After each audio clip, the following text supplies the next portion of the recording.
Here's another problem from section 7.2. One thing that I've been asked already about this is the fact that there's only 8 readings taken per day, so this is a small sample size 8. The reason it doesn't matter is that we're actually told that the underlying distribution, the distribution of blood pressure readings, is that we're supposed to assume that that's actually normal itself. So where does it say that? So suppose the the probability distribution of the blood pressure reading is normal. So if that happens, if the things you're drawing from are normally distributed in the first place, then any number of them that you pick will be normally distributed. The only way we would know that, again, this is sort of a fake problem because we're basically being told that this is normal and that we know exactly the mean of this in the population and the standard deviation in the population.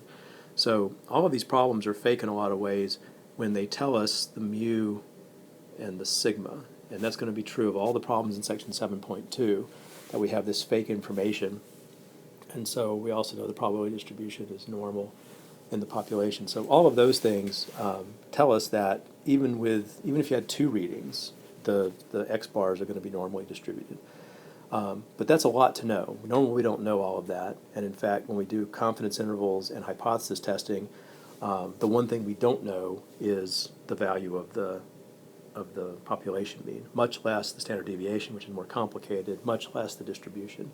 So in 7.2, we are basically trying out the tools that we're going to use later, but these are all, we can think of all of these as hypothetical situations where we happen to know, or we imagine that we know, these parameters that we normally don't know. So anyway, so the bottom line is in section 7.2, it is okay to use normal CDF for our probability calculations, so don't overthink it. And then later, when we don't know mu or sigma or the underlying distribution, that's when we have to rely on the t distribution and the t values from the table. Okay, so in this section, everything's normal. That's the main thing. So the mean of the sampling distribution is just the mean of the individual readings. So we know that's how this is going to be distributed. So we know that the X-bar distribution is going to be centered at the same place that the population readings are centered, so 132, but 1, 2, 3, 1, 2, 3. But the tick marks in the X-bar distribution, the distance between the tick marks is going to be given by this standard error, not this number. This is the spread of the individual readings. If we take X-bar readings, those should be more tightly distributed about the mean. So we need this standard deviation calculation that is coming from sigma over the square root of n. So in this case, it's 7 over the square root of 8. And so apparently that works out to be 2.475. To 3 decimal places, right? So that's that reading. And so that's the distance between the tick marks. So I won't draw them in because it'll mess up my picture, but I can easily imagine this is like 2.5, 2.5, 2.5, right? 2.475 is about 2.5. So 134.5, 137, 139.5, right? So I have a pretty good idea of where these tick marks are, even if I don't want to mess up my picture by writing them. The X-bar distribution, even of size 8, is going to be approximately normal because we're being told that the original readings are approximately normal. So that's not going to be a problem. We're not going to have any kind of skew or anything. And of course, if it wasn't normal, then we can't even do this problem at all, right? The only way we know how to do probabilities is if it's normally distributed data. So if they're asking us probability, that must mean that somehow we must know that this is normally distributed. Okay, and so we can answer this probability question directly in terms of this picture. Remember, because now we know in normal CDF, that function, that we can just tell it that we want the center to be here and that we want the tick marks to be that far apart. That's part of the normal CDF function as we've learned about it recently. So I don't have to change this over to a z-score distribution unless I just want to use the table from the previous part of the course. So sample mean exceeds 140, so I need to figure out where 140 is on this picture. As I said before, this was 134.5, 137.5. So 140 is like over here. It's past the third tick mark. So 140 is way over here. And I don't have to draw it very well, but I want to be able to sort of exaggerate it so I can see the shading. Right? Exceeds 140 means above 140. So the answer to this question is the area of this part over here, exceeding 140. So I need to know the scale. I need to know this scale so that I know where 140 falls, but that's about all I need to know. If you wanted to use the z-score distribution, if you want to use the table instead of a calculator, you basically are just going to move this picture over to the z-distribution and just figure out where this line is. That line is going to be the z-score of 140. So take 140 and relative to this distribution, figure out its z-score. So 140 minus 132 divided by 2.475. It'll be 3 point something, I can tell, because it's above the third tick mark. And so that's your z-score, and you could look that up or use your normal CDF function on your calculator without the extra parameters.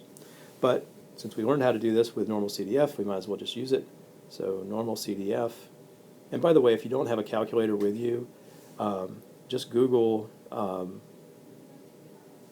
you can just Google normal CDF if you want to, but you could just Google, finding the area under a normal curve or something like that.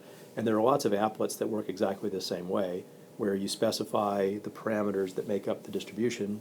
In other words, you specify where the center is and how far apart the tick marks are, and then give it a value, and it'll tell you the area. So there's lots of online applets that do this. So if you're working on the online homework, there are lots of ways to do it. And if you don't Google the right thing or can't figure it out, just send me an email and I'll Google it for you and send you a link. Anyway, so normal CDF, again, what we put in here is where the shading starts. So the shading starts at 140.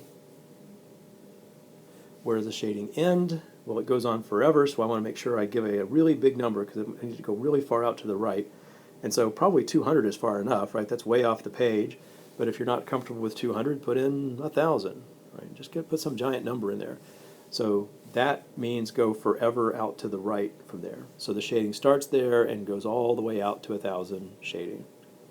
Now, because I'm not using the z-distribution, I'm using this guy, I need to tell it the parameters of this guy. So this guy has its center at 132 and has its standard deviation of 2.475. So those last two numbers in the normal CDF function are the center and standard deviation of your distribution.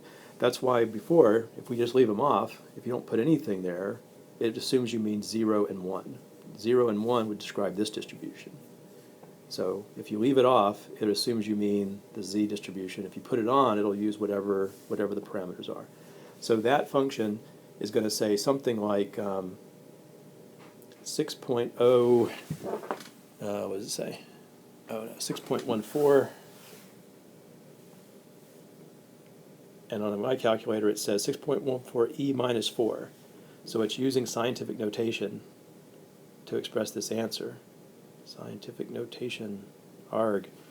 So remember what that means is I need to move the decimal place. I need to take this number and move the decimal place that many places. So that's going to be 0.000614. Okay, so three zeros followed by 614.